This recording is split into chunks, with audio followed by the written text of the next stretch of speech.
Permaneced en mi palabra. Domingo de la palabra de Dios. El tercer domingo del tiempo ordinario, en este año el 21 de enero de 2024, es el domingo de la palabra de Dios. Esta jornada fue instituida por el Papa Francisco hace 5 años. Establezco que el tercer domingo del tiempo ordinario esté dedicado a la celebración, reflexión y divulgación de la palabra de Dios. Así consta en su motu proprio Aperuit Lis. La iniciativa tiene como objetivo dedicar un domingo al año a la mayor valoración de la palabra de Dios. El movimiento bíblico ha recorrido todo el siglo XX y el Concilio Vaticano II dedicó especial atención a la palabra de Dios desde el punto de vista de la revelación de Dios, Dei Verbum, y desde el punto de vista litúrgico, como diálogo de Dios con el hombre de hoy y respuesta del hombre a Dios que se comunica, Sacrosanctum Concilium, sobre la Sagrada Liturgia.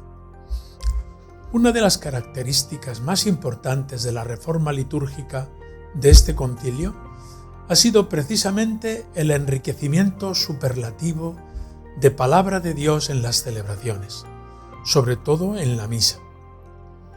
Recuerdo en mi niñez que todavía no teníamos acceso libre a la Biblia. Pesaba en nuestros ambientes católicos la prohibición de libre acceso a la palabra de Dios por temor a la libre interpretación de los protestantes. Cuando llegué a la juventud, en pleno Concilio Vaticano II, se nos entregó la palabra de Dios contenida en la Biblia con libre acceso y recomendación de su lectura abundante. Eso ha dado mucho fruto. Esta jornada de la palabra de Dios quiere impulsar esa renovación del concilio, que ha dado excelentes resultados. La publicación del Evangelio de cada día permite leer y meditar cada día la palabra de Dios correspondiente. Se multiplican los grupos de lectura orante y lectura creyente de la palabra de Dios. En muchos ambientes católicos la palabra de Dios ocupa un puesto central. La palabra de Dios se ha revalorizado enormemente. Que el lector lea bien en las celebraciones para que todos oigan y entiendan.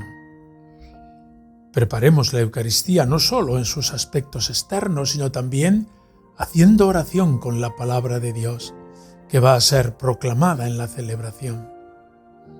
Tengamos la buena costumbre de leer, meditar y explicar la palabra de Dios. Cuando en la celebración litúrgica se proclama la palabra, es Dios mismo quien habla hoy con su pueblo, y nosotros le respondemos con actitud de fe y con los salmos responsoriales. Precisamente este domingo estamos inmersos en el octavario de oración por la unidad de los cristianos, y entre otros elementos esenciales de la vida cristiana, la palabra de Dios es un elemento que tenemos en común con todos los hermanos cristianos no católicos.